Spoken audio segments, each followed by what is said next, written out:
BJP ने अपने चुनावी वादे यूनिफॉर्म सिविल कोड यानी समान नागरिक संहिता लागू करने की तरफ पहला कदम आगे बढ़ा दिया है। कानून मंत्रालय ने लॉ कमीशन को यूनिफॉर्म सिविल कोड पर राय देने के लिए कहा है। मंत्रालय ने इस मामले में फैसलों से जुड़े दस्तावेजों की भी मांग की है। लॉ कमीशन की सिफारिशों के आधार पर सरकार फैसला लेती है और लॉ कमीशन मांगी गई राय पर सरकार को हाँ या ना में जवाब दे सकता है। हालांकि लॉ कमीशन कानूनों पर सरकार को सिर्फ सलाह देता है, उसकी रिपोर्ट को मानने के लिए सरकार बाध्य नहीं है। मैं समझता हूं कि देश के सब के लोगों के लिए कानून व्यवस्था सभी साधन सभी बराबर होनी चाहिए। यह आम लोगों की एक बहुत बड़ी मांग बहुत लंबे समय से चली आ रही थी और मुझे खुशी है कि कानून मंत्रालय ने इस विषय में आगे बढ़े। इसको संविधान के एक एजेंडा के रूप में देखा जाना चाहिए, न कि किसी पॉलिटिकल पार्टी के एजेंडा के रूप में। दूसरी बात यह है कि इस पर देश भर में विचार हो, इस पर कोई आपत्ति नहीं होनी चाहिए। तीसरी बात यह है कि ये एक सिविल कोड का मामला पॉलिटिसाइज नहीं किया जाना चाहिए। यूनिफॉर्म सिविल कोड का मतलब सभी नागरिकों के लिए एक तरह का पर्सनल लॉ होगा। फिलहाल देश में मुस्लिम, ईसाई और पारसी समुदाय के अलग अलग पर्सनल लॉ हैं, जबकि हिंदू सिविल लॉ के तहत हिंदू, सिख, जैन और बौद्ध आते हैं। पर्सनल लॉ में प्रॉपर्टी, शादी, तलाक, उत्तराधिकार जैसे मामले शामिल होते हैं। यूनिफॉर्म सिविल कोड पर राजनीतिक बहस होती रही है और इसे अक्सर सेक्युलरिज्म की बहस में शामिल किया जाता है। बीजेपी हमेशा से इसके पक्ष में रही है, जबकि कांग्रेस ने इसका विरोध किया है। कभी अयोध्या फेंका जाता है चुनाव की वजह से, कभी यूसीसी की जिक्र किया जाता है, उत्तर प्रदेश के चुनाव हमारे सामने हैं, कभी 370 की बात की जाती है, चुनाव आ रहे हैं इसलिए। तो ये एक सस्ती राजनीतिकरण की प्रक्रिया बहुत ही दुर्भाग्यपूर्ण बात है। देखिए, ये बीजेपी का संघ परिवार का घिसा पिटा मुद्दा है। कई बार उसको आजमाने की कोशिश करती है। फर्क ये है कि इस बार वो सत्ता में है, तो कुछ इसको लेकर के हलचल पैदा करना चाहते हैं। तो ये मुसलमानों को टारगेट करके ये जिस तरह की चीज़ करना चाहते हैं वो कामयाब नहीं होंगे। मैं समझता हूं कि ये सब चीज़ें बहुत आसान नहीं होंगी, क्योंकि एक कॉमन सिविल कोड हो ये मुमकिन नहीं है। जहां तक पर्सनल लॉ की है तो पर्सनल लॉ में मदाखलत बर्दाश्त नहीं की जा सकती। यूनिफॉर्म सिविल कोड के मुद्दे पर बीजेपी को लगातार घेरा जाता रहा है। विरोधियों का आरोप है कि बीजेपी इसके जरिए हिंदुत्व का एजेंडा आगे बढ़ाना चाहती है। ऐसे में सवाल यही है कि मोदी सरकार के लिए यूनिफॉर्म सिविल कोड लागू करवाना कितनी बड़ी चुनौती होगी। इसी सवाल पर सबसे बड़े एनालिसिस के लिए सीधे चलते हैं जी बिजनेस स्टूडियो में।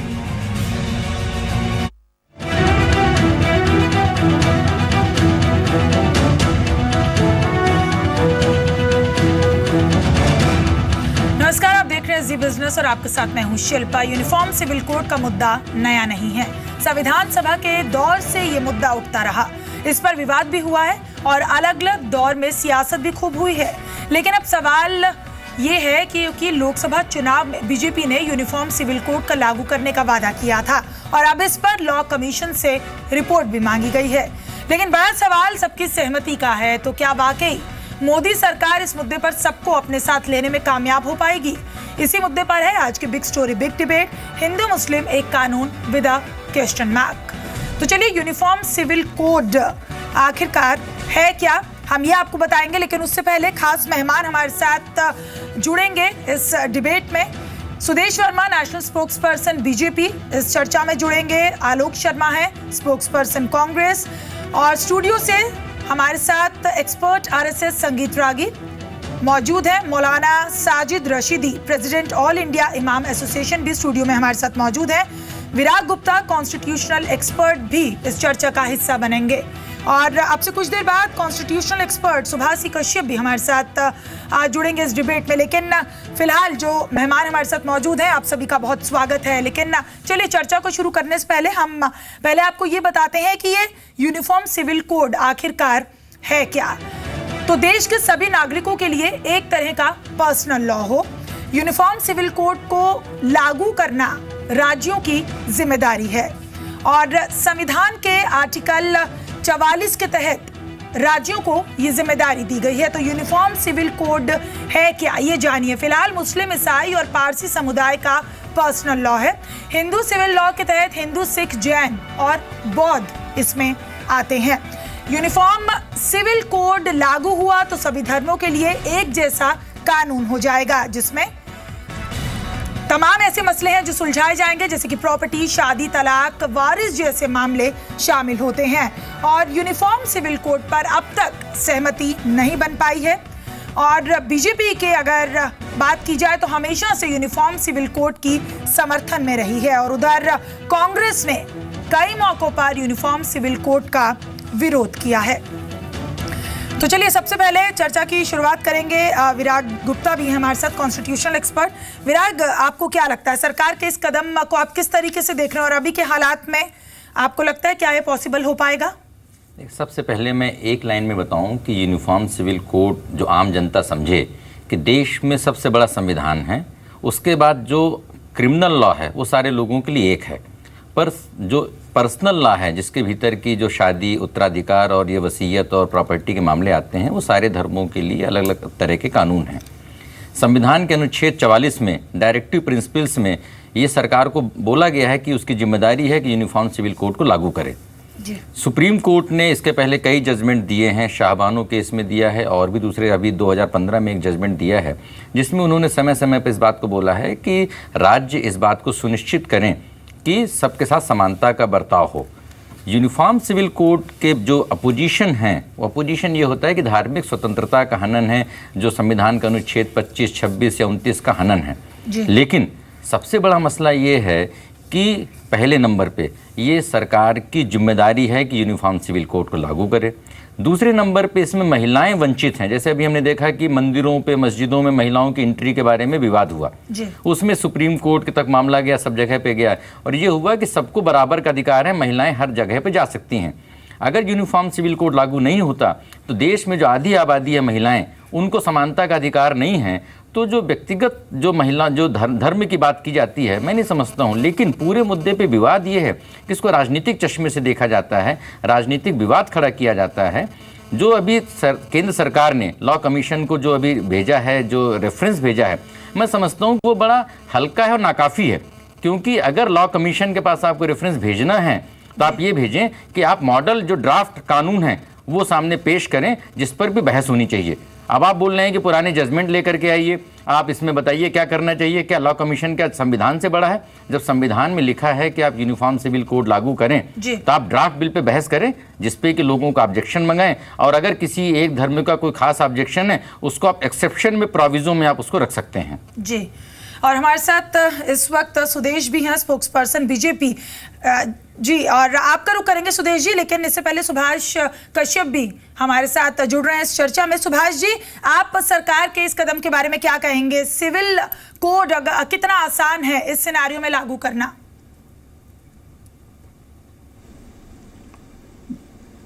देखिए, सिविल कोड के बारे में, कॉमन सिविल कोड के बारे में बहस कोई नई नहीं है। ये तो संविधान सभा के समय से चल रही है और संविधान में इसका उल्लेख है निर्देशक तत्वों के अंतर्गत।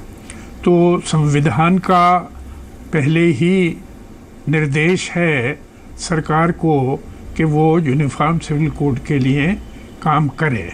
वो लीगली बाइंडिंग नहीं है, लेकिन संविधान में है।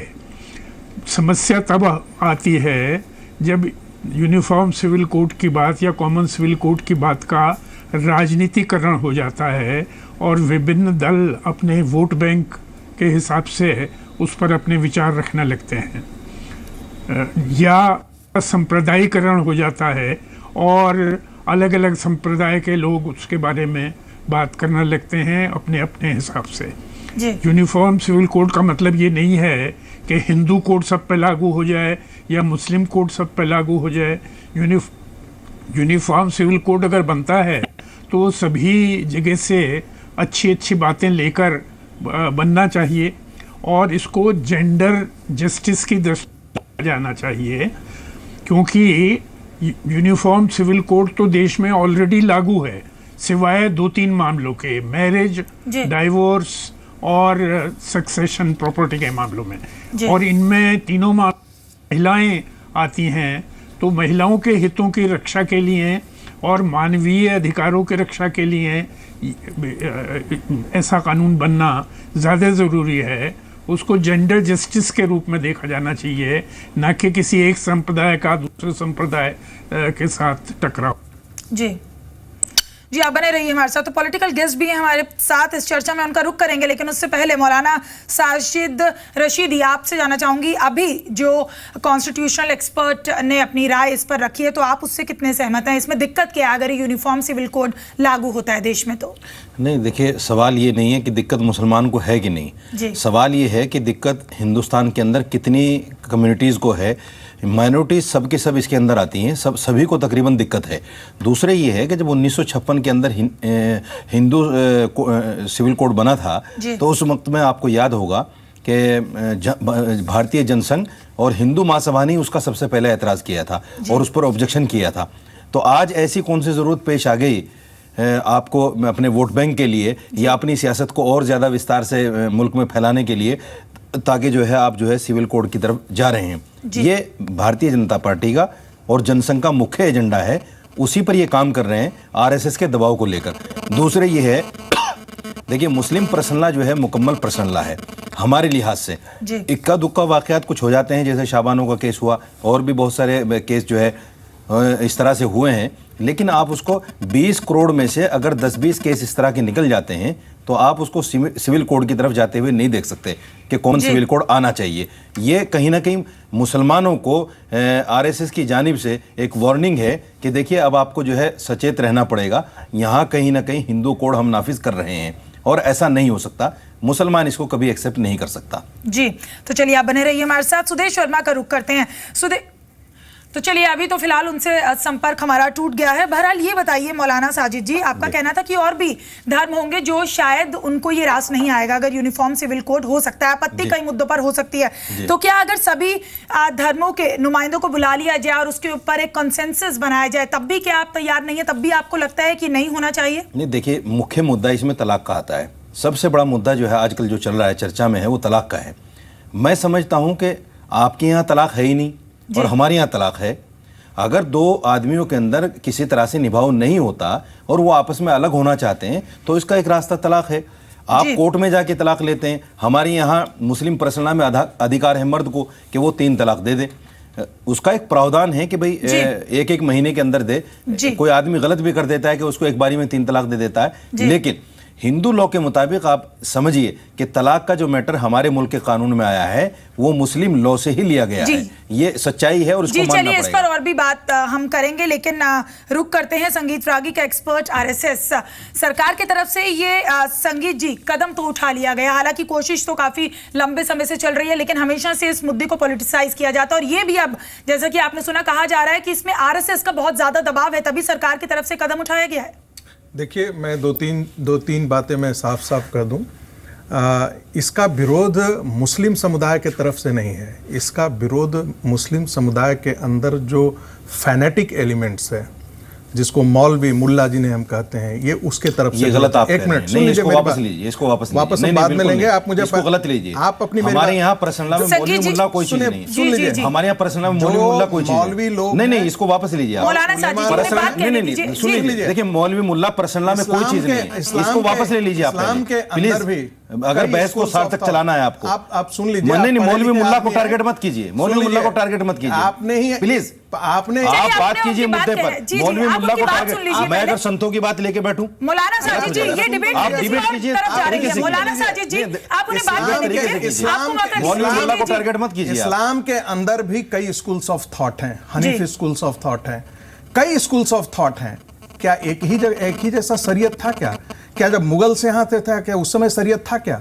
ब्रिटिश के ज़माने में 1937 में यह शरीयत कोडिफाइड हुआ था और कॉन्स्टिट्यूएंट असेंबली की डिबेट्स आप पढ़ लीजिए, ये कोई सैक्रोसेंट नहीं है, ये स्टेट लेजिस्लेशन के थ्रू आया है और पूरी दुनिया में एक शरीयत का कोड नहीं है। इस्लामिक कंट्रीज के अंदर भी डिफरेंट कोड्स हैं, ये तलाक के मामले पर भी लागू होता है। तीसरी बात, ये जो कह रहे हैं कि इसे ये आरएसएस का दबाव है। अरे कॉन्स्टिट्यूएंट असेंबली का ये हिस्सा था, संविधान का हिस्सा था। ये चाहते हैं संविधान के इतर की बात हम करें। सुप्रीम कोर्ट ने अपने कई ऐसे जजमेंट्स में कहा है, सरला मुद्गल जजमेंट 1995 का जजमेंट जी, वो बहुत फेमस जजमेंट हुआ। सुप्रीम कोर्ट ने कहा 80% जो आबादी है ऑलरेडी यूनिफॉर्म सिविल कोड के अंदर आ ही चुकी है। ये 20% ऐसे लोग हैं, इन्होंने ऐसी कैसे।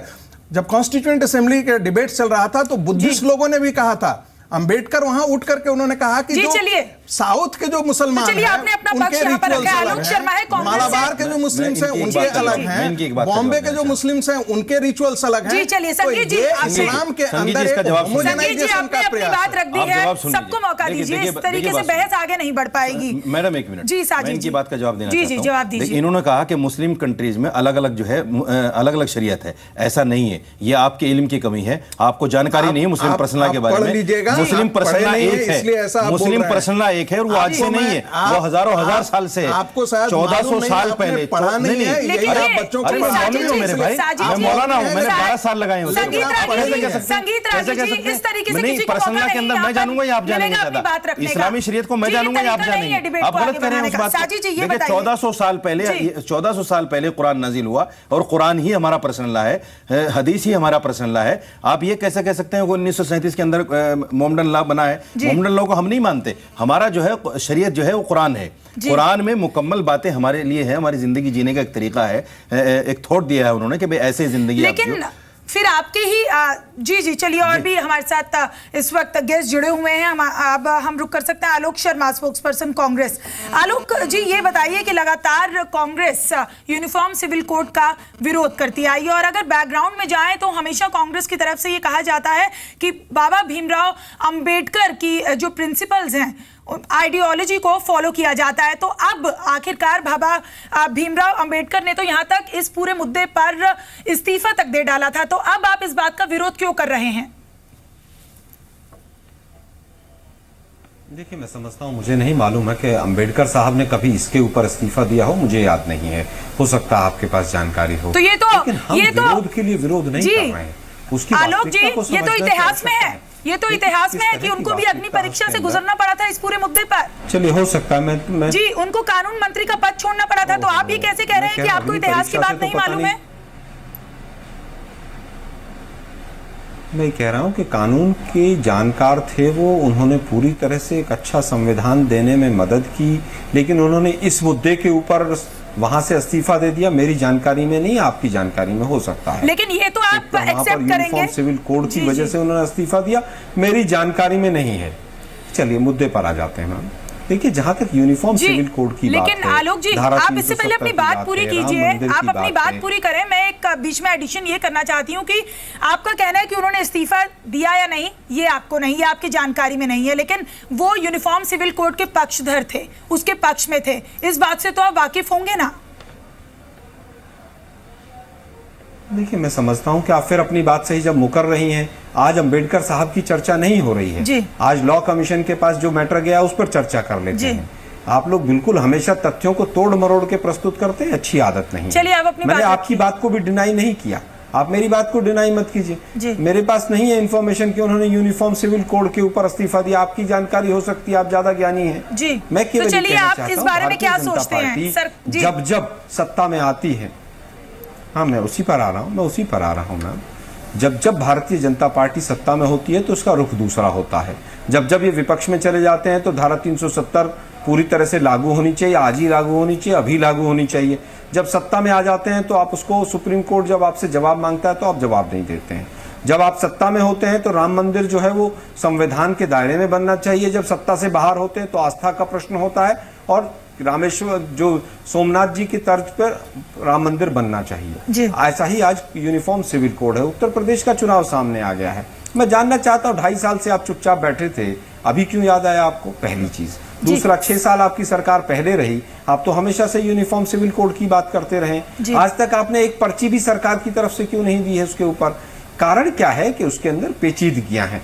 हिंदू समाज के अंदर भी मामा भांजे की शादी साउथ में होती है, नॉर्थ में अगर हरियाणा में गोत्र में भी शादी हो जाए तो मर्डर हो जाता है। तो मैं समझता हूं कि इसमें कहीं ना कहीं तमाम जो धर्म हैं उनके अंदर एक कॉन्सेंसस बनने की आवश्यकता है।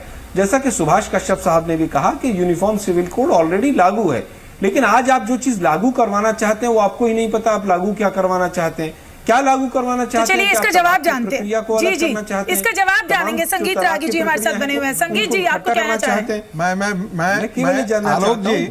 आलोक जी, ये जो यूनिफॉर्म से सिविल कोड से पहले यदि आप हिंदू कोड बिल का मामला देखें तो सबसे ज़्यादा बेचैन जो हैं वो पंडित नेहरू ही थे, और उनकी बेचैनी इसलिए थी कि पूरी दुनिया क्या सोचेगी कि डिफरेंट रिचुअल्स हो रहे हैं, डिफरेंट सुन लीजिए, और जनसंघ का विरोध इसलिए था कि वो कॉन्स्टिट्यूएंट असेंबली के लिए बना हुआ था, नेहरू जी और अलग चुनाव से नहीं था, इसलिए उस समय विरोध किया गया था। यूनिफॉर्म सिविल कोड कब तक लागू कर देंगे? सवाल है कि इस देश में कभी ना कभी राज्यों में राजनीतिक रोटियां सेकना बंद कीजिए। साजिद जी, आपने कोई पॉलिटिकल कंसेंसस बनाने का प्रयास किया?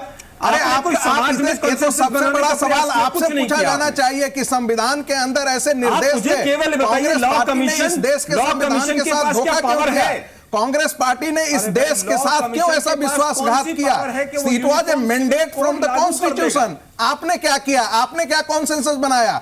आपने सिर्फ फैनेटिक एलिमेंट्स जो थे मुसलमानों के अंदर उनको बढ़ाने के लिए, उनको भेड़ बकरियों की तरह उनका उपयोग करने के लिए आपने सिर्फ सत्ता के लालच में इस प्रकार का काम किया है। देश को समाज को आपने कभी भी इनको आपने कभी भी देश का हित नहीं सोचा। साक्षी महाराज, आपने कभी देश का हित नहीं सोचा, वरना आपने इस्तेमाल कर रहे हैं। रागी जी, बहुत पहले जी आप इस्तेमाल कर रहे हैं कि नहीं कर रहे हैं? योगी आदित्यनाथ, साक्षी महाराज, साध्वी प्राची, इसको कौन इस्तेमाल कर रहा है?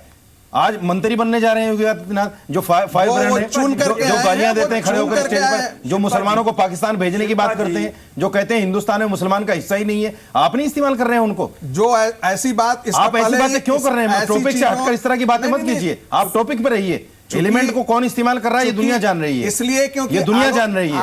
आपकी रणनीति क्या है, आपका चेहरा क्या है, आपका चरित्र क्या है, ये सब जानते हैं। आरएसएस क्या है हर आदमी जानता है।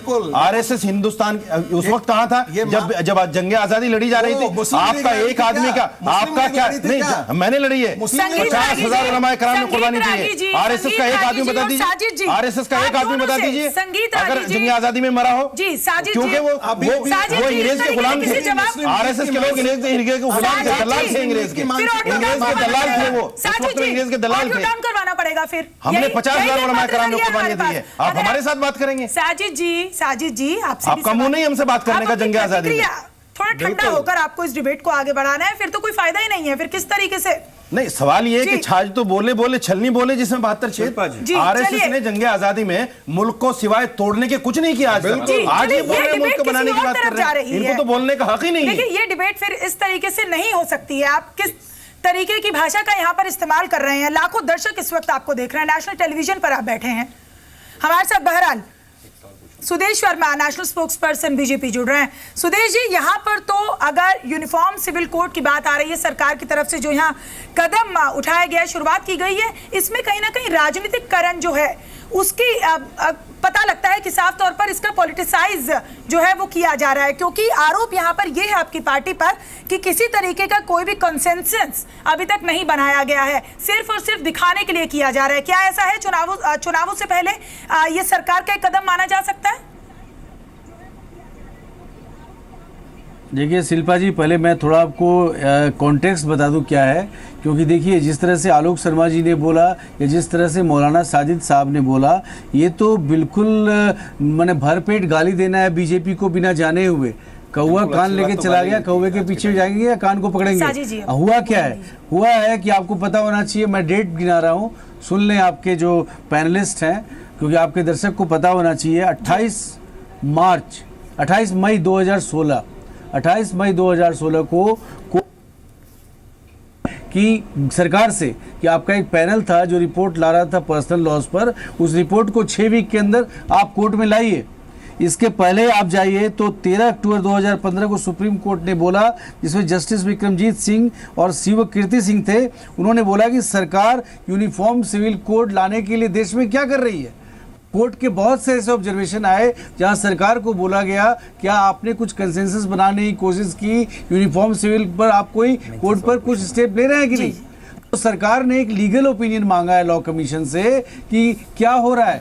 सरकार कोई ऐसा इंप्लीमेंट कर दी ऐसा नहीं है, ठीक है, हमारा एजेंडा है यूनिफॉर्म सिविल कोड और ये कॉन्स्टिट्यूशन का भी एजेंडा है। आर्टिकल 44 मैंडेट करता है कि देश जो है यूनिफॉर्म सिविल कोड की ओर बढ़ेगा। अभी तो हम डिबेट चाहते हैं, चर्चा चाहते हैं, किसी पर कोई इम्पोजिशन की बात नहीं है। मौलाना साहब बता रहे थे कि तलाक बड़े आराम से दे सकते हैं इस्लाम में। अगर ये अच्छा तरीका है तो हिंदुओं के पास भी होना चाहिए, क्रिश्चियंस के पास भी होना चाहिए। अच्छा क्या है, बुरा क्या है, इस पर डिस्कशन होना चाहिए, डिबेट होना चाहिए। डिबेट से आप नहीं भाग सकते। देश जो है मॉडर्न है, लिबरल है और हम और लिबरल होते जा रहे हैं, तो हमें इस चीज को एक्सेप्ट करना पड़ेगा। डिबेट का तरीका ये नहीं है कि वन साइड आप जो है फरमान लागू कर दीजिए, ये डिबेट तरीका नहीं है। आप विद्वान लोगों को बिठाइए, उनसे बात कीजिए, पूछिए उनके धर्म में क्या है। आप सीधा थोपना चाहते हैं तो ऐसे कैसे होगा? इस तरह की बात क्यों कर रहे हैं? नहीं, आप सीधा थोपना चाह रहे हैं तो ऐसे कैसे होगा? कुछ विद्वान लोगों को बुलाइए, बिठाइए, बात कीजिए उस पर। किया था हमारे दोस्त ने, उनको पता है कोर्ट ने बोला है कि यूनिफॉर्म सिविल कोड की बात क्यों नहीं कर रहे हैं आप लोग? जी तो कोर्ट क्या गलत बोल रही है? जी सुदेश जी, विराट जी आपसे एक सवाल पूछना चाहते हैं। जी विराट। सुदेश जी, आपने बताया 2 जजमेंट का 2015 और 2016 का जिक्र किया। जब शाहबानो वाला मैटर आया था उस समय सुप्रीम कोर्ट ने उसमें बोला था कि कॉन्स्टिट्यूशनल मैंडेट को पूरा करने के लिए पॉलिटिकल विल नहीं है। तो क्या आपके पास वो पॉलिटिकल विल है?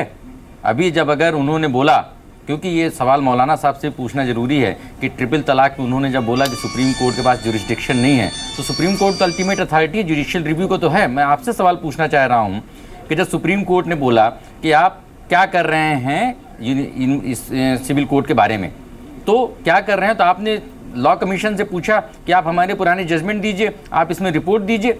आप उससे ये बोलते कि आप एक ड्राफ्ट कानून दीजिए, क्योंकि लॉ कमीशन का काम है ड्राफ्ट कानून देना। उस ड्राफ्ट कानून में आप चर्चा कराते। आप सिर्फ चर्चा के लिए चर्चा करा रहे हैं, तो क्या आप संविधान पर सवाल नहीं खड़ा कर रहे? जब संविधान में पहले से लिखा है कि ये राज्य की जिम्मेदारी है कि आप यूनिफॉर्म सिविल कोड लागू करें, तो आप लॉ कमीशन से पूछ क्यों रहे हैं? क्या लॉ कमीशन संविधान से ऊपर है? आप तो लॉ कमीशन से बोलिए कि भाई आप सारे धर्मों से पूछ करके ड्राफ्ट सिविल कोड हमको पेश करो। सुदेश जी। जी साजिद जी। विराट जी, आपने पहला प्रश्न पूछा पॉलिटिकल विल का। पॉलिटिकल विल हमारे पास है, लेकिन किस कोड की हम बात कर रहे हैं हमें नहीं पता किस कोड की बात कर रहे हैं। हम तो कोड इवॉल्व करने की बात कर रहे हैं।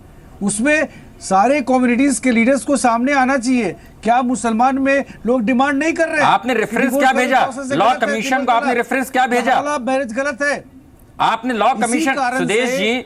सुदेश जी मेरा लिमिटेड सवाल है, बने उसके लिए कंसेंसस होना चाहिए। सुदेश जी कम से कम सवाल सुन लीजिए, उसके बाद आप अपना जवाब दीजिए। सुदेश जी मेरा लिमिटेड सवाल है, लॉ कमीशन को जो आपने रेफरेंस भेजा है, आपने उसमें कहा है इसके बारे में अपनी राय दीजिए। लॉ कमीशन का काम है कानून बना करके, ड्राफ्ट कानून बना करके देना, जिसमें कि आप पार्लियामेंट्री कमेटी में चर्चा करें, फिर संसद में पारित कराएं। तो आपने लॉ कमीशन को यह क्यों नहीं बोला कि ड्राफ्ट कानून आप हमको पेश कीजिए? आप उसमें चर्चा क्यों कराना चाहते हैं? चर्चा करा के सिर्फ राजनीतिक लाभ लेना चाहते हैं, लेकिन आप यूनिफॉर्म सिविल कोड लाना नहीं चाहते। ये एक शुरुआत है, ये एक शुरुआत है। नहीं, जब संविधान में होने जा रहा है, जब और बीजेपी अपना एजेंडा थोप रही है, सिर्फ एक शुरुआत में। नहीं, शुरुआत आपको जब सुप्रीम कोर्ट का जजमेंट है होगी, तब तक जब तक कंसेंसस नहीं आता है। कंसेंसस तो कानून में आती है ना, ज्यादती होगी। कंसेंसस एक ड्राफ्ट कानून में आ सकती है, चाहे वो मौलाना साहब हो, चाहे वो और सेक्ट के हो, सबको आके बताना पड़ेगा कि यूनिफॉर्म सिविल कोड कैसा हो। आप मेरे सवाल का जवाब नहीं दे रहे हैं। बिल है, लेकिन किस यूनिफॉर्म सिविल को इम्प्लीमेंट किया जाए इसके बारे में सुदेश जी आप मेरे सवाल का जवाब नहीं दे रहे हैं। यूनिफॉर्म सिविल कोड आगे बढ़ेगी। यूनिफॉर्म सिविल कोड संविधान में प्रावधान दिया है। सुप्रीम कोर्ट ने आपसे बोला है कि आप इसके बारे में क्या कर रहे हैं। आपने लॉ कमीशन से ये बोला कि आप इसके बारे में अपनी राय दीजिए। सरकार से जब बोला गया तो सरकार लॉ कमीशन को ये बोलती कि कृपया आप सभी लोगों से बात करके ड्राफ्ट कानून हमको दीजिए, जहां पर ऑब्जेक्शन हो वहां पर आप उसमें एक्सेप्शन दे दीजिए, प्रोविजो दे दीजिए। लेकिन आप लॉ कमीशन से बात पूछ करके मामले को भटका रहे हैं।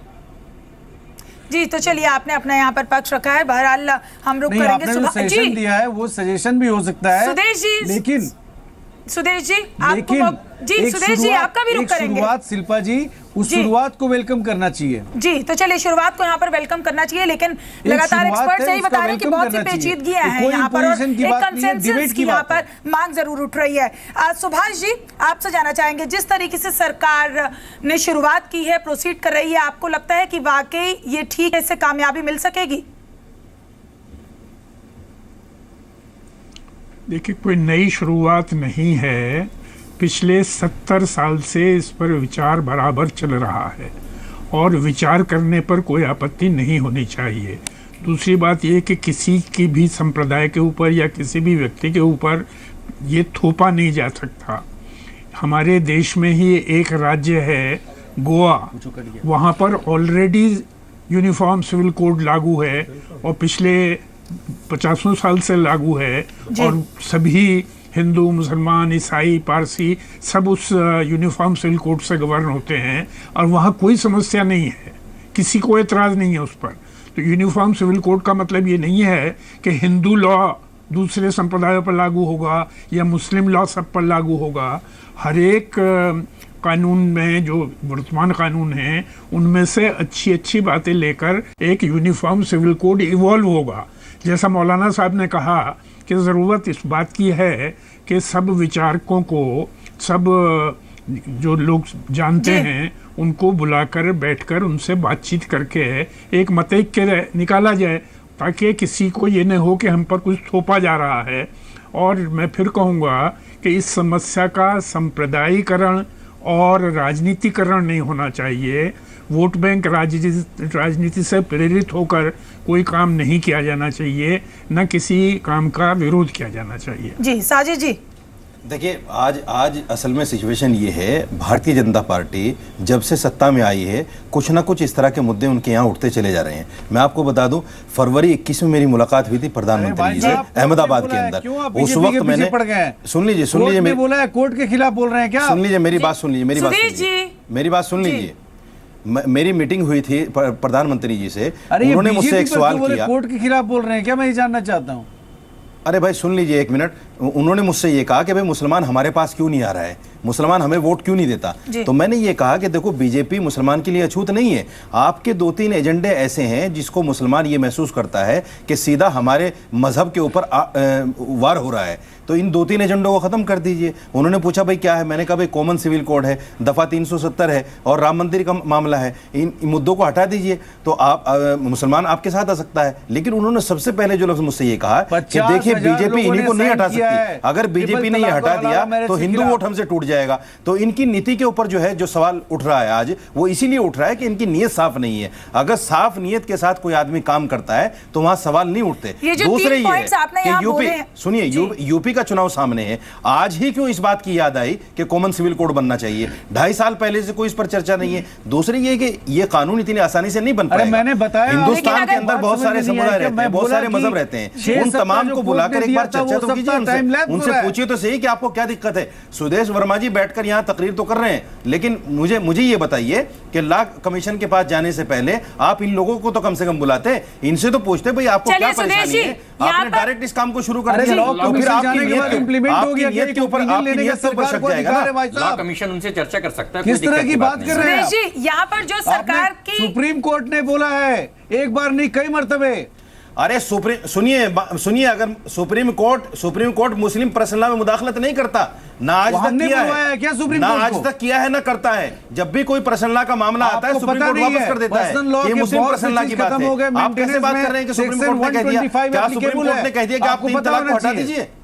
क्या सुप्रीम कोर्ट ने कह दिया आपसे कि 3 तलाक को हटा दीजिए? कैसी बात कर रहे हैं? सुप्रीम कोर्ट ने सरकार का ओपिनियन मांगा है। नहीं, ओपिनियन मांगा है, इसका मतलब ये थोड़ी कि कॉमन सिविल कोड लागू कर दीजिए। इसका मतलब ये नहीं कॉमन सिविल कोड लागू कर दीजिए, ओपिनियन मांगा है। कॉमन सिविल कोड लागू करने को नहीं कहा है। इक्वलिटी के खिलाफ जाता है, ओपिनियन की बात आती है तो खुद ये कहना गलत भी नहीं होगा कि ये मामला चूंकि महिलाओं के अधिकारों से जुड़ा है, जैसा कि अभी आपने जिक्र किया था। यहाँ तलाक का हमारे यहाँ महिलाओं को सबसे ज्यादा अधिकार है, सबसे ज्यादा अधिकार है। 50,000 लोगों ने, मुस्लिम महिलाओं ने साजिद जी खुद आपने बदलना चाहिए, लेकिन मुस्लिम पर्सनल के अंदर ट्रिपल तलाक में आपने क्यों बोला कि सुप्रीम कोर्ट की अथॉरिटी नहीं है? नहीं, अथॉरिटी नहीं है। आपने मुस्लिम पर्सनल नहीं, आप वो पर्सनल है, आपने ट्रिपल तलाक में वो पर्सनल है, हमारा कानून है, कुरान है, हदीस है, ठीक है, तो उसको आप सुप्रीम कोर्ट इधर उधर नहीं कर सकता। लेकिन आपने फिर सुप्रीम कोर्ट के सामने एफिडेविट क्यों फाइल किया कि आपकी कोई अथॉरिटी नहीं है? देखिए बात सुनिए, अगर 20 करोड़ लोगों में से 5 लोगों को कहीं ना कहीं ऐतराज है, किसी के दबाव में आकर, किसी का पैसा लेकर, किसी के बहकावे में आकर, तो उससे आप पूरी कम्युनिटी को तो आप सुप्रीम कोर्ट के निर्णय क्यों नहीं लेने देते? आप मुझे बताइए 10 वाकयात ऐसे होंगे, 20 करोड़ मुसलमान हैं, तो आप क्या सबको आपने ट्रिपल तलाक में सुप्रीम कोर्ट के सामने एफिडेविट फाइल करके ये क्यों बोला? किसने बोला? कि जो all India Muslim personal law board ने क्या बोला? एफिडेविट फाइल करके ये बोला इस मामले में सुप्रीम कोर्ट के पास अथॉरिटी नहीं है, जुरिस्डिक्शन नहीं है, और सुप्रीम कोर्ट तो आप मुस्लिम पर्सनल ने बिल्कुल सही कहा। तो मुझे बताइए कि राष्ट्रपति के निर्णय पर सुप्रीम कोर्ट प्रश्न चिन्ह लगा सकती है, किसी भी निर्णय पर लगा सकती है, जुडिशियल रिव्यू जो अल्टीमेट अथॉरिटी है, और आप सुप्रीम कोर्ट की अथॉरिटी को कैसे करेंगे? आप एक वकील हैं, वकालत आप अच्छी तरह मुझे समझा सकते हैं, लेकिन पर्सनल लॉ मेरा मैटर है, मुस्लिम पर्सनल का मैटर तो पर्सनल देखिए सुप्रीम कोर्ट उस पर आप डिबेट कर सकते हैं, उसको जान सकते हैं, सुप्रीम कोर्ट ने चैनल पर बैठकर ये बातें करना बहुत आसान है। सुप्रीम कोर्ट ने सैकड़ों जहां कम्युनिटी की बात आती है वो आप नहीं कर सकते। सुप्रीम कोर्ट ने सैकड़ों जजमेंट में बोला है कि सबसे पहले नंबर पे मानव की समानता और मानव अधिकार है, दूसरे नंबर पे फिर मुस्लिम पर्सनल के अंदर समानता नहीं है। आप मेरी बात सुनेंगे? मुस्लिम पर्सनल के मौलाना साहब आप मेरी बात सुने एक मिनट। इसका मतलब सीधा प्रहार मुस्लिम पर्सनल पर आप कर रहे हैं। आपकी मैंने वहां समानता नहीं है। आपकी मैंने पूरी बात सुनी, मेरी बात इसका मतलब ये हुआ ना कि समानता नहीं है। आप कम से कम मेरी बात सुनेंगे। मैं आपसे दो बातें बोल रहा हूं, मेरी बातें दो बातें बोल रहा हूं। नंबर एक, बोलिए कि आपने ट्रिपल तलाक में सुप्रीम कोर्ट में ये बोला एक की एफिडेविट फाइल करके कि सुप्रीम कोर्ट इस मामले पे सुनवाई नहीं कर सकता, अथॉरिटी नहीं है, ये बात संविधान और कानून के विरुद्ध है। नंबर एक। नंबर दो, सुप्रीम कोर्ट ने कई मामलों में बोला है कि मानव अधिकार सबसे ऊपर है, फिर उसके बाद महिलाओं की समानता का अधिकार है, उसके बाद फिर आपकी जो धार्मिक स्वतंत्रता का जो अधिकार मिलता है धार्मिक स्वतंत्रता का अधिकार है। लेकिन अगर कोई कानून की इंटरप्रिटेशन से आपकी धार्मिक स्वतंत्रता खत्म नहीं होती, नहीं, तो आप सुप्रीम कोर्ट की अथॉरिटी को मुझे सिर्फ आप ये बताइए, इंसानियत मानवता जो है वो अपनी जगह है, लेकिन कानून क्या बनाया, इंसानियत को अलग हटके उस कानून का निर्णय कौन करेगा? इंसानियत सुप्रीम कोर्ट करेगा। कानून क्या इंसानियत से हटके बना है? अगर मजहबी आजादी मिली है तो इंसानियत को सामने वो कानून सही है गलत है, इंसानियत को सामने रखकर बना है कानून, इंसानियत से हटकर नहीं बना, जानवरों के ऊपर नहीं थोपा गया। उस कानून का उसको गलत कह रहे हैं। कानून का फैसला सुप्रीम कोर्ट हमारे और आपके ऊपर है। कानून का आखिरी फैसला सुप्रीम कोर्ट करेगी। कानून हिंदुस्तान के लोगों के लिए एक मुद्दा नागरिक के समान है, तो यूनिफॉर्म सिविल कोड यानी कि मुस्लिम पर्सनल लॉ ने जो तलाक के ऊपर एफिडेविट कहा है वो इसलिए कहा है कि कुरान ने ये अधिकार मर्द को दिया है। इसमें तो आपके इस समुदाय से महिलाएं क्यों आगे आ रही हैं, क्यों अदालत का दरवाजा खटखटा रही हैं? इसका मतलब बोर्ड में उनकी आवाज नहीं सुनी जा रही। सुनिए, 20 करोड़ लोगों में से अगर 50 वाकये हैं, ये 100 है, या मैं मानता हूं 1000 है, 20 करोड़ में से 1000 लोगों ने 50,000 तो क्या पूरी कम्युनिटी खराब हो गई? ये बताइए, क्या इस्लाम खराब हो गया? क्या मुसलमान खराब हो गया? कैसे कह सकते हैं? All India Muslim personal law board कितने लोगों को रिप्रेजेंट करती है? 20 करोड़ मुसलमानों को रिप्रेजेंट करता है। 20 करोड़ मुसलमानों को रिप्रेजेंट करता है। ये आप नहीं, फिर मैं ये आप आरएसएस के प्रवक्ता हैं, मुस्लिम पर्सनल लॉ के नहीं है, मुसलमानों के प्रवक्ता नहीं है, फिर आप छोड़ दीजिए। क्या आप उन महिलाओं से नहीं, आप पूछें कि उन पर क्या होता है? क्या आप आरएसएस के प्रवक्ता हैं, मेरे प्रवक्ता नहीं है। सुन लीजिए, आप अपनी बात कीजिए। आरएसएस कितने लोगों को जब आरएसएस कितने लोगों को रिप्रेजेंट करता है? सुन लीजिए, उन संप्रदाय के लोगों को क्रिमिनल लॉ सबों के लिए होता है, जो सिर्फ नफरत की बात करते हैं, जो सिर्फ भेदभाव की बात करते हैं, जो सिर्फ मुल्क को तोड़ने की बात करते हैं। अरे जब क्रिमिनल लॉ एक हो सकता है तो सिविल लॉ क्यों नहीं हो सकता है? आप कहां थे? आजादी में कहां थे? आप अंग्रेजों के तलवे चाट रहे थे। हम देश नहीं तोड़ करके गए, पाकिस्तान नहीं गए थे, आरएसएस ने तोड़ा है। मुझे मालूम, आज भी तोड़ना चाहता है आरएसएस, आज भी तोड़ना चाहता है। रागी जी कहां की बात कर रहे हैं? आरएसएस को हक ही नहीं हिंदुस्तान के हमारे बारे में ये आरएसएस को हक नहीं हिंदुस्तान में बोलने का। पीसीआर से कह के हमें ऑडियो लेवल डाउन करवाना पड़ेगा आप सभी का। जी आलोक जी, आप कुछ कहना चाह रहे हैं? मैम, ये किस तरह की डिबेट करा रहे हैं? अब मैं क्या कहना चाह रहा हूँ, आपको डिबेट कराना चाहिए, प्रश्न पूछना चाहिए। जी, आप अपनी बात इससे पहले कहना चाह रहे थे। जो दो लोग बैठे हैं उन्हीं को बुलवाए चले जा रहे हैं। जी जी, चलिए अब आपको वक्त दिया जा रहा है, अब आप अपनी बात रखिए। कहना चाह रहा हूँ अपनी, लेकिन आप बिल्कुल आप पता नहीं कहां से तो चलिए आलोक जी अपनी बात रखिए। आप क्या कहना चाह रहे थे इससे पहले?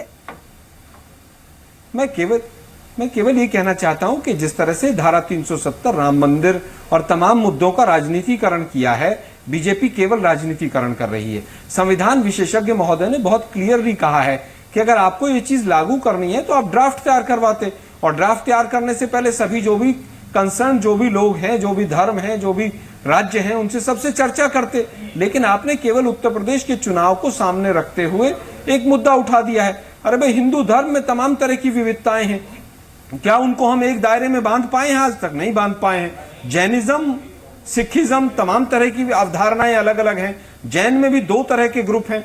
एक जैन धर्म ऐसा है जो निर्वस्त्र होकर साधु संत अपना उपदेश देते हैं, दूसरे नहीं देते हैं। मैं समझता हूं अभी इनके ऊपर केवल राजनीति कर रही है भारतीय जनता पार्टी। उत्तर प्रदेश का चुनाव समाप्त हो जाएगा, लॉ कमीशन ठंडे बस्ते में डाल देगा। 2.5 साल में आपको एक चिट्ठी लिखने का काम याद नहीं आया। धारा 370 अमृतसर का बॉर्डर क्रॉस करके आप भूल जाते हैं। लेकिन इसको राजनीतिकरण नहीं करना चाहिए, संप्रदाय से नहीं जोड़ना चाहिए। ये केवल मुस्लिम से जुड़ा हुआ मुद्दा नहीं है, ये मुख्यतः महिलाओं से जुड़ा हुआ मुद्दा है। मैं जानना चाहता हूं, महिलाओं को अधिकार देने के लिए 2.5 साल में केंद्र की सरकार ने अगर एक भी कानून पास किया हो तो बीजेपी के प्रवक्ता महोदय बताएं। और यूनिफॉर्म सिविल कोड अगर इनकी आत्मा है तो सुदेश जी बताएं कब तक लागू कर देंगे? चलिए अब उनसे जवाब लेंगे। जी आलोक जी, सुदेश जी क्या कहेंगे इस पर? और ऐसा कई बार बोला जाता है, आरोप लगता है आपकी पार्टी पर कि कई ऐसे मुद्दे हैं जिन पर विपक्ष को आप साथ लेकर नहीं चल पाते हैं, तो खामी आपकी तरफ से यहाँ पर है। देखिए शिल्पा जी, आपको पता है कि हिंदू लॉज में भी बहुत सी खामियां थी। हिंदू कोड बिल पास हुआ 1955 में, आपको पता है हिंदू लॉज में अमेंडमेंट होते रहे हैं। आज महिलाओं को केवल ये बता दीजिए आप यूनिफॉर्म सिविल कोड कब तक लागू करा देंगे? हम नहीं बोल रहे, बीजेपी जो मुद्दा उस पर नहीं रहेंगे, लेफ्ट राइट भागते रहेंगे। कब तक यूनिफॉर्म सिविल कोड लागू करा देंगे जरा बताइए? यूनिफॉर्म सिविल कोड के पक्ष में आप है कि नहीं? हम तो दावे के साथ वही तो कह रहा हूं, कब तक लागू करा देंगे उसको? बोलते हैं कि हमारा कॉन्स्टिट्यूशन जो है, हमारा संविधान जो है, वो हमारा बाइबिल है। अगर आर्टिकल 14 कॉन्स्टिट्यूशन क्या कहता है वो हम जानते हैं। महिलाओं को, मुझे केवल ये बता दीजिए आप कब तक यूनिफॉर्म सिविल कोड को मोदी सरकार लागू कर देगी? तो उस पर्सनल लॉ को बदलना चाहिए, चाहे वो इस्लाम में हो, चाहे वो हिंदुइज्म में हो, चाहे क्रिश्चियनिटी में हो। सब चक्कर केवल ये बताइए 282 सीटें जनता ने दी, यूनिफॉर्म सिविल कोड कब तक लागू करा देंगे? के खिलाफ कुछ भी जाता है तो उसको नहीं देना चाहिए, अलाउ नहीं करना चाहिए। आर्टिकल के फेर में डाल रहे हैं, बोल रहे हैं 1 साल 2 साल 4 साल कब तक लागू करा देंगे जरा बता दीजिए? तो उन खूबियों को सबको अडॉप्ट करना चाहिए, जो भी जहां अच्छा है। जैसा सुभाष कश्यप जी ने बोला, सीधा सवाल पूछो, सीधा जवाब नहीं दे रहे। लॉ कमीशन से इन्होंने जो मांगा है रेफरेंस, उसमें भी टाइम बाउंड नहीं है। शिल्पा जी का लॉ कमीशन कब तक अपनी रिकमेंडेशन देगा नहीं पता है। सिविल कोड पर हम बात करेंगे। सुदेश जी, जो जवाब मांगा जा रहा है, बीजेपी को गाली देते रहे, कांग्रेस जो जवाब मांग रही, कब तक लागू करवा लेंगे? देश से बड़ी नहीं है। 6 साल पहले सरकार रही, 2.5 साल हो गए बैठे हुए। किसकी बात करिए? कांग्रेस ने राम मंदिर बन गया, धारा 370 हट गई, ब्लैक मनी आ गई, अब यूनिफॉर्म सिविल कोड भी आ जाएगा, लागू हो जाएगा। केस में ड्राफ्ट तो लाइए देश के सामने। सुदेश जी, आप किस तरह की बात करेंगे? ये जो और लोग हैं जो इस वक्त शो भी देख रहे हैं, वो भी यही सोच रहे होंगे, उनके मन में भी यही सवाल होगा कि क्या सरकार इसको लागू करवा लेगी, क्या टाइम फ्रेम है उसका? आलोक जी आपसे एक छोटा सा सवाल है। मैं फिर से बता रहा हूं, सुप्रीम कोर्ट ने बहुत बार ऑब्जर्वेशन दिया है। आपके जो लॉयर बैठे हुए हैं विराट जी, उनको पता है कितनी बार सुप्रीम कोर्ट ने पूछा सरकार से आप क्या कर रहे हैं। सरकार ने एक ओपिनियन मांगा है और हम चाहेंगे कि बहुत बड़ा डिबेट हो इस देश में। क्यों? कोई भी लॉ ऐसे इम्प्लीमेंट नहीं होगा, डिबेट हो, सब लोग आए बात करें। आलोक जी आपसे एक सवाल है कि यदि यूनिफॉर्म सिविल कोड की बात की जा रही है तो कांग्रेस की तरफ से इस पर सहमति है या नहीं है? कांग्रेस क्या आप करिए ना, आम सहमति के नाम पर कितने दिनों तक यूनिफॉर्म सिविल कोड को धक्का देते रहेगी? सिविल सोसाइटी करेगी। कांग्रेस और बीजेपी को भूल जाइए, कांग्रेस और बीजेपी की राजनीति देश के बारे में सोचिए। सिविल सोसाइटी डिबेट करेगी, इंडिविजुअल डिबेट करेगा। सुदेश जी 282 सांसद मोदी जी को दिए हैं, मोदी जी अपना ओपिनियन नहीं बता रहे। कांग्रेस का क्या ओपिनियन? आलोक जी आपसे सवाल है, क्या Congress party uniform civil code के फेवर में है या इसके विरोध में है? आलोक जी मुझे बताइए, क्या कोई ड्राफ्ट आया है? नहीं बदल रहे हैं, किसी तरह का कोई पेपर वर्क है, कोई ड्राफ्ट है, किस चीज पर तैयार होना है? नहीं, क्या इन प्रिंसिपल आप इसके फेवर में हैं या नहीं है? 282 सांसद आप वही रट लगाए रहेंगे कि पूरा कंसेंसस हो जाए? क्या सारे ड्राफ्ट तो तैयार कर लेते, डिस्कशन कर लेते। अपना क्या हिंदू कोड बिल जब आया था तो आपने क्या हिंदुओं के बीच में कंसेंसस बना के लाया था क्या? सरकार केवल और केवल गुमराह करके लोगों को धर्म के और जाति के आधार पर बांट सकती है। विकास पर चर्चा आप मेरे सवाल का जवाब नहीं दे रहे हैं। मेरा आपसे सीधा सवाल है, युवा पर इन पर चर्चा होगी, विकास पर चर्चा नहीं। अरे भाई आपका सवाल ही आधारहीन है, आपके सवाल में कोई तथ्य नहीं है। आलोक जी, जवाब आप भी नहीं देना चाहते हैं, आप सवाल करते हैं लेकिन जवाब नहीं सुनना चाहते हैं, और जब आपसे सवाल किए जाते हैं तब आप उसका जवाब देना चाहते हैं। बहरहाल आप सभी जी जी जी सवाल ये है कि बीजेपी विकास पर डिबेट नहीं कराना चाहती। ऊपर मैं जवाब दूं, विकास इस पर विकास के नाम पर बीजेपी क्यों लोगों से बात नहीं कर रही है? के ऊपर डिबेट नहीं होगी। सुभाष जी, इन सभी पहलुओं को दरकिनार करते हुए ये बताइए कि सिविल सोसाइटी की अगर एक पार्टी बनाई जाए तो क्या उसको आगे बढ़ाते हुए यूनिफॉर्म सिविल कोड पर एक कंसेंसस बनाया जा सकता है? क्या ये आसान होगा? प्रयास किया जा सकता है, सभी लोगों को साथ लेकर चलने का प्रयास होना चाहिए, किसी पर थोपा नहीं जा सकता, और ये राजनीतिक दलों की तू में नहीं पड़ना चाहिए, बल्कि जैसा मौलाना साहब ने कहा विद्वान लोगों को बैठाकर उस पर विचार किया जाए। सर ये नहीं करेंगे, उस पर नहीं करेंगे काम, जो भी अच्छी बातें साफ नहीं है इनकी नीयत साफ नहीं है सर। मौलाना साहब आपको किस साजिद जी, आप लगातार ये बता रहे हैं कि कंसेंसस नहीं बनाया, इस तरीके से थोपा जा रहा है। अगर सभी धर्म के नुमाइंदों को बुलाकर कंसेंसस बनाने की सरकार की कोशिश रहती है तब भी आपको क्या इसमें ऐतराज है? नहीं, हमें ऐतराज नहीं है। देखिए बात सुनिए, ऐतराज हमें इस बात पर नहीं है। फिर मैं वही बात कहूंगा कि हमें ऐतराज नीयत पर है। आज ही क्यों इनको ये जरूरत पेश आई जब यूपी का चुनाव सामने है? 2.5 साल पहले से क्यों इन्होंने ऐसा क्यों नहीं किया? देखिए इनको तो सरकार में बैठ के जैसे ही बैठे थे, जैसे इनको काम शुरू करना चाहिए। मौलाना साहब जब भी यूनिफॉर्म सिविल कोड की बात आई है, all India personal law board से हमेशा इसका विरोध हुआ है। मौलाना ये होगा ना, बोलिए होगा ना मेरे भाई, होगा क्यों हो? इसलिए होगा, ये साफ नहीं है क्योंकि आप महिलाओं को स्वतंत्रता, आप भारत माता की जय थोपना चाहते हैं, आप वंदे मातरम थोपना चाहते हैं, आपके उदाहरण है ना दुनिया में। मुसलमानों को निकालने की बात करते हैं, कैसे मानेगा मुसलमान? आप होते कौन मुसलमानों के लिए बात करने? अमेरिका में क्या आप शरीयत से चलाते हैं? मुसलमानों के लिए बात करने के लिए योगी आदित्यनाथ कौन होता है हिंदुस्तान से मुसलमानों को निकालने के लिए? बोर्ड जिसका लगातार आपकी नीयत अच्छी नहीं है, आपके कार्य अच्छे नहीं है। नियत आप जब से बीजेपी बैठी है मुसलमानों पर प्रहार हो रहे हैं, हर वक्त मुसलमानों पर प्रहार होते हैं। अखलाक कांड को देख लीजिए, मुजफ्फरनगर को देख लीजिए, शामली कराने को देख लीजिए। ये क्या कर रहे हैं आप लोग? देश को ले जाना कहाँ चाहते हैं आप? कहाँ ले जाना चाहते हैं? हम लोग इलेक्टेड लोग हैं, आपको किसने इलेक्ट किया है? मेरा एक सवाल आपसे ये है, मैं मान गया मौलाना साहब अपने नहीं बोल रहे हैं, किसी के कहने पे बोल रहे हैं। हाँ, मैं तो कांग्रेस का आदमी हूँ। एक सेकंड बोल दीजिए, आप कांग्रेस का आदमी हूँ, क्योंकि मैं सच्चा बोल रहा हूँ तो आपको थोड़ा कानून की बात कर लें। हम ये बोल रहे हैं कि मान लिया कि सरकार की नीयत गलत है, हो सकता है 2.5 साल बात किया हो, लेकिन जब रेफरेंस लॉ कमीशन में गया है तो आप अपनी आपत्तियों को उनके सामने रिटर्न में पेश करिए और आप उनसे बोलिए कि हम क्यों करें जब हमसे कोई मांग नहीं रहा है। सेकंड, हमसे कोई मांग नहीं रहा है ना, हम जाके खुद दे दें। नहीं, ऐसा नहीं होता, ऐसा कभी भी नहीं होता। देखिए ऐसा मुझे आप बैल मुझे मार वाला मसला, आप बैल मुझे मार क्यों? मैं बिला वजह बोल रहा हूं, मैं क्यों जाऊं बिला वजह? आप बिठाइए ना, ये सरकार की जिम्मेदारी है, सरकार बिठाए। चलिए, अगर सरकार की जिम्मेदारी आप एक्सपेक्ट कर रहे हैं सरकार से कि सरकार की जिम्मेदारी कंसेंसस, ये बताइए, आपने यहाँ टाइमिंग पर सवाल उठाया है। अगर कभी भी ये मुद्दा उठता, इससे पहले भी उठता, तब भी कहीं ना कहीं चुनाव होते, तो ये चुनावों का मसला आप बीच में नहीं ला सकते। यहाँ पर बात हो रही है कि बोर्ड जिसका लगातार आपकी तरफ से हवाला दिया जा रहा है, सिर्फ एक सोसाइटी है यहाँ पर, तो लोगों के अधिकारों का फैसला क्या वहां पर हो सकता है? क्योंकि आपके समुदाय में से तो ये लगातार आवाज उठ रही है जो हम बोल रहे हैं, क्योंकि महिलाओं के अधिकार से जुड़ा हुआ ये मसला है, वो महिलाएं खुद सामने आ रही है। जी बताइए। उसका जवाब दे रहा हूँ। देखिए, हमारे यहाँ से जो आवाजें उठ रही हैं, आरएसएस उनको बाकायदा पैसा दे रहा है, बाकायदा पैसा दे रहा है। इसके उदाहरण है हमारे पास, मिसाल है, उनके बैंक अकाउंट चेक कर लीजिए। अभी जो दो लेडीज अभी जयपुर से आई थी, वो बाकायदा 3 तलाक के ऊपर जो डिबेट में रही हैं, उनके अकाउंट चेक कर लीजिए, आप कहां से पैसा आ रहा है उनके पास। आरएसएस बाकायदा सपोर्ट कर रहा है।